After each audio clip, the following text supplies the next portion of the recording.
So what would you do with an extra $500 every single month? Now, not one time, this is like every single month. Well, my wife and I recently went through a kind of a overhaul, little review of our finances, and we found that we were spending over $500 a month in things that were not bringing us the value that we were hoping for. And so we were able to reallocate those funds and use those funds towards things that we actually are hoping to bring us closer to our goals and dreams and give us the things that we want financially. So how did we do it, and what are the results, and what is my recommendation? Stay tuned, watch to the end, and you'll see all the things that we did. So the first thing that we did is kind of had an epiphany. Like, it was just a moment of clarity, like, where's all of our money going? What's happening with the money? There was kind of a little bit of a discussion about, do we need to make more money to be able to accomplish some of the things that we want? We have some things we want to fix around the house. We have some business ideas that we need a little bit of capital for. There's some investments, some business expenses coming up. So we were thinking about what can we do to make more money?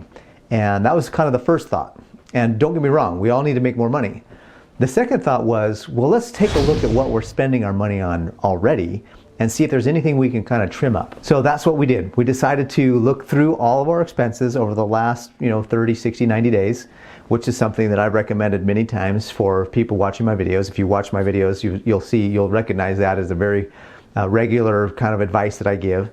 And so I did it myself. I took my own advice. I said, let's take a look. And it's a good idea to revisit every once in a while, to revisit. Maybe every couple of years, revisit your spending, take a look at what you're doing, because we can get into some habits. Even when we know better, we can still get into some habits of spending money on things because we think, well, we make all this money, we can go ahead and spend it. This is something that's a nice luxury that we think we'd like to try it. And before you know it, you get into some habits that are $400, $500, $600 a month in just little things. And it's not one thing that's $400 or $500 a month. There was probably a dozen things that we had to look at and we said, wait a minute, what are we doing spending money on this? And is it bringing us the value that we want in our life? And if it is, we decided to keep it. But we decided actually on about several of the things that we saw that weren't bringing us the value that we were hoping anymore. We decided to cut those out. We said, you know what? We're done cutting these things out. We're going to continue to do these other things that we really want to do, but we're going to cut these things out. And when we did that, we did the math. And every month, those things were costing us roughly $500. And that's where we were like, wait a minute, what else can we find? And so I'm going to do some more overhaul and some more reviewing as I continue to go here, and hopefully find another couple $100 a month. I actually created a free ebook that goes into the details of how I go through all of my spending, how I look back on the last 90 days, how I move forward with tracking and making sure that I keep track and really becoming aware of my spending. If you want to download that ebook, it's free. It's about 18 pages of great information. It's actionable information. It's not one of those fluffy ebooks where you just download it and you're really not sure what to do even after you've read it. It literally will walk you through that. There's an upgrade to some video courses that I think are fantastic. Click the link in the description below if you want to get the free ebook. It's at pariscluff.com/free book.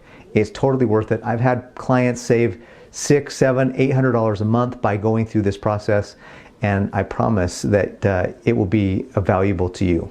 You know, Amazon is one of the biggest banes of our existence. I'll be the first to admit it. Like, it's so easy to click the button. You got subscribe and save. You got Amazon Prime. You just click the one click and you get, it delivers. You're like, hey, that'd be nice to have one of these things. You click and it comes. Hey, it'd be nice to have one of these. Click and it comes. And sometimes you need to take a step back and say, wait a minute, maybe I shouldn't be so click happy. And maybe I should be a little more reserved and maybe make sure I'm saving up for the things that I want to be buying and having a list of things to buy. And I really kind of built out my wish list a little bit better and differently. So there's a lot of things that will go into this. And one of those things is having that epiphany, that clarity of like, wait a minute, what's going on with our money? Do we need to make more money? Yes. Okay, what can we do to manage the money we're making more effectively and efficiently first, and then see how much that will help us and then give us some capital towards some business ideas and some expansion that we want to be doing with our businesses. My wife's business currently is a business that is transactional. She has to put in the hours to get paid.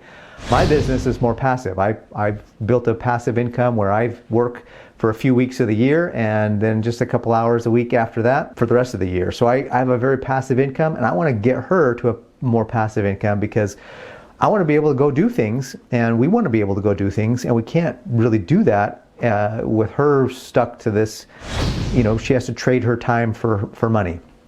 One of the things I've realized recently is that time is a more valuable resource than anything else. And if I can buy back my wife's time, my time, and get to the point where we have money coming in, we don't have to put our time and our hours into the work to make that happen, or we can front load a bunch of hours and then reap the rewards of a passive residual income, that's way, way better.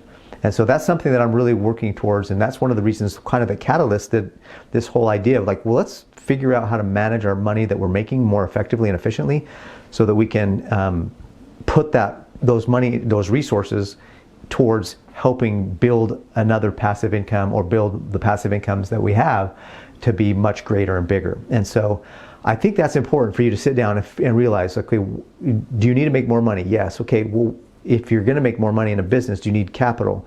Do you need resources? What are you doing with the money you're already making? One of the things I realized too, is I was talking to somebody the other day actually about this, and I said, and he agreed with me, it was kind of a cool thing where it might be a little woo-woo, okay, so follow me here, but if you have a friend that you respect, and you have mutual respect, and you treat them kindly, you treat them with regard, you don't just kind of treat them frivolously, you respond when they text you, you answer when they call, like you're really a good friend. Think about your best friend, how that relationship works. And then think about people that you really don't have a very good relationship with, and how that kind of relationship, that back and forth.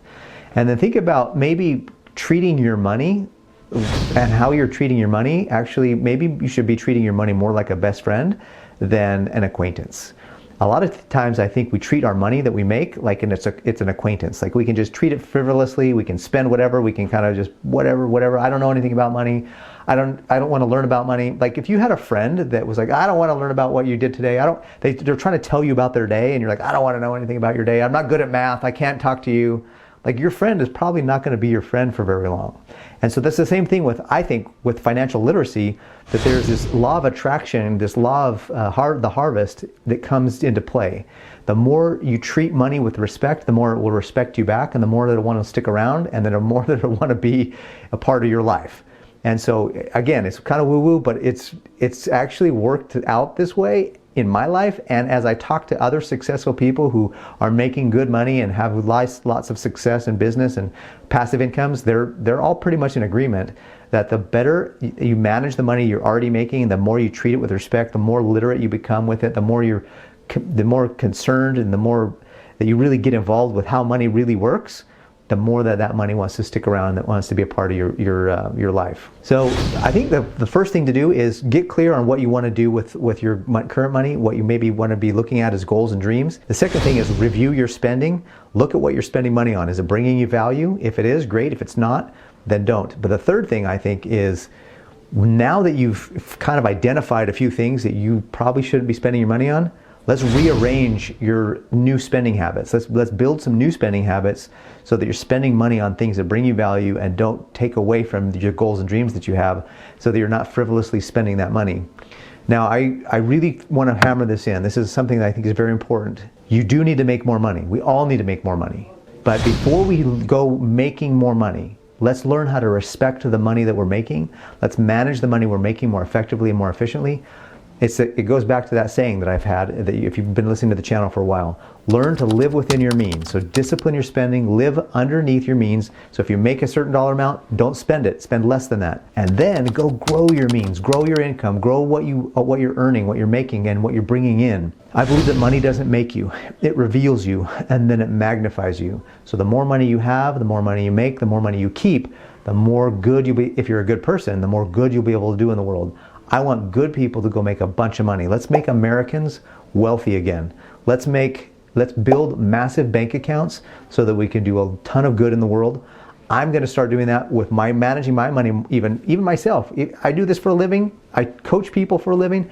I do YouTube videos, and I sometimes need to remember the lessons that I'm teaching and preaching to be able to do those things and apply those things in my own life and free up the cash flow in my own life. So now you can track your money on an app, you can use a spreadsheet, you can use pen and paper. I highly recommend though that you find something that you can do and that we will maintain and is sustainable for you. I personally like doing spreadsheets, and I have an app. I really like the WizeFi app. That's one of the ones that I recommend. Click the link in the description below for a free 30-day trial. After the 30 days, it's very affordable after that. So click the link in the description below to get your WizeFi link. If you missed the last video I produced, which is how I would get out of debt if I was to start over my debt-free journey, go ahead and check it out right here. Until the next one, make sure you're doing everything you can to build towards a massive bank account by turning your income into wealth. Take care.